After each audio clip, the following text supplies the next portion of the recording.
Hello, it's Anna here. Welcome back to my channel. I thought I'd just do a second part for my favorite books in certain book genres. So I thought I'd do the next one about historical fiction. I am a little bit more, specific when it comes to historical fiction because there's so many ways to go about it in both a good and a bad way. So, for example, if you were to take actual historical characters and make them into a fiction book, then that's a little bit easy. You do have a bit of a stronger foundation than if you were to just create a character straight from the get-go. Like, every single thing about it is brand new in the historical context.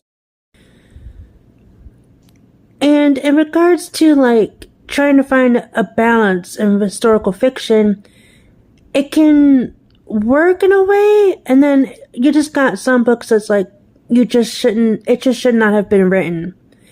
So I thought I'd show you at least 4 historical fiction books that I like that, in my opinion, find a good balance of creating new characters or keeping a strong foundation and yet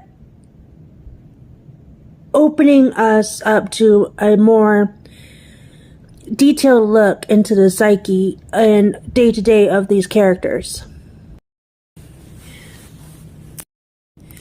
So first up, we have the Plantagenet and Tudor novels written by Philippa Gregory.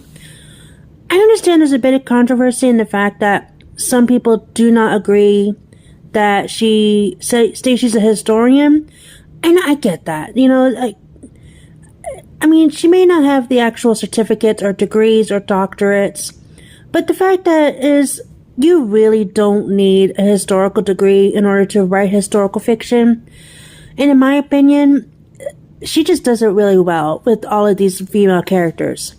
Especially when you go and think all of the female characters in these series, their words were never really written.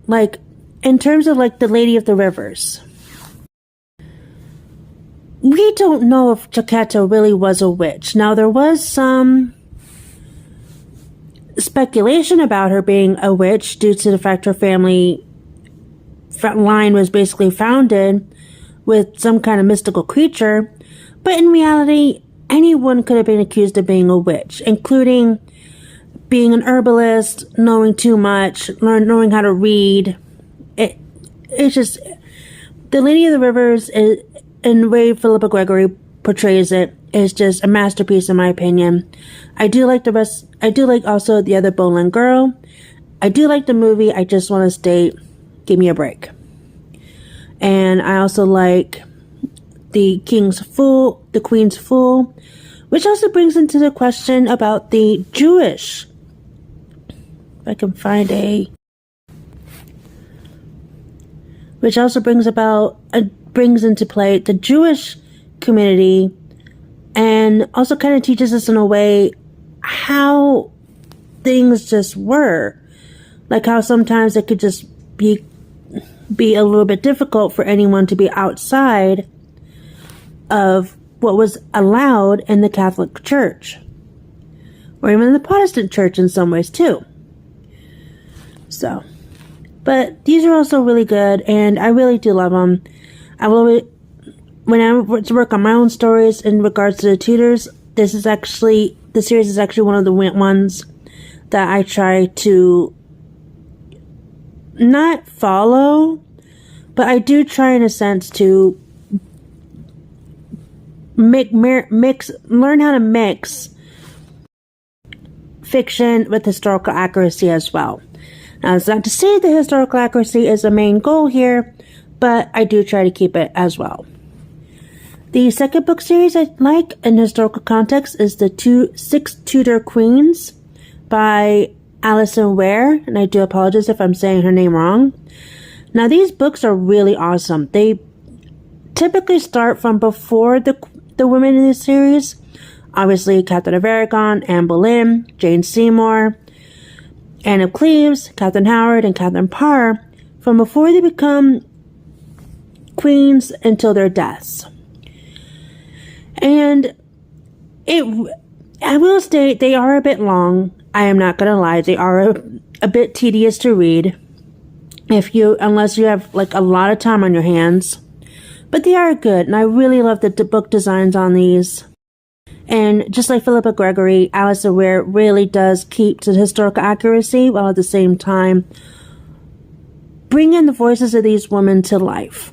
And while we know a lot about them from everybody else's perspectives, to read the perspectives of these women was really awesome. I really enjoyed it.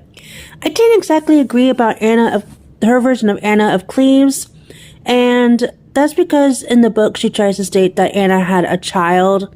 She wasn't actually a virgin, and everyone can write their own opinion in terms of writing, but I just don't see this actually happening.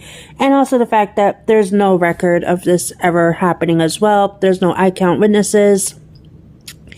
And even back then, it was very hard to hide a pregnancy no matter what you did. You couldn't do much to hide a pregnancy. But again, if you got time on your hands, good series to read. And finally, technically the third and fourth series I would definitely recommend is the Boleyn Trilogy, King, Deceit and Reckoning, also known as the Boleyn King Trilogy. And then you got the Tudor Legacy series up above. Don't ask me why they have it like this. I'm not the one who created the page. The Boleyn Trilogy, which is at the bottom, basically describes what would happen if Anne had actually given birth to a son. It does follow the historical accuracy and how certain members of the historical figures did die. I will state that, but it does change how Elizabeth II first became queen. And it is really good. It does kind of jump around between point of views, so definitely going to have to be careful at that when you go to read it. And then its sequel, The Tudor Legacy, which is The Virgin's Daughter, Virgin's Spy, and Virgin's War, is set around the time of of Elizabeth II, before the Spanish Armada happens. Now, it's basically you have to read the Boleyn Trilogy in order to be able to read the Tudor Legacy to understand what's going on. The only part I didn't like about the Tudor Legacy is that a favorite character of mine passed away. I'm not going to say who it was. But you kind of get a sense that something's going to happen in a very bad way for her. Mainly because of what she looks like and what the Catholic rules and faiths and beliefs and superstitions were at that time.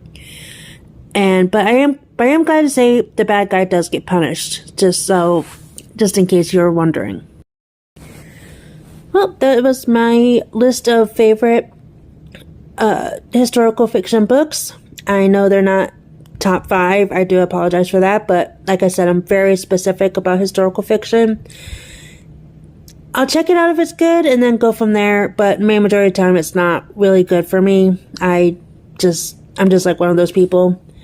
I don't really go for historical accuracy if it's fiction, but if you're going to change certain things, it has to be really good, in my opinion.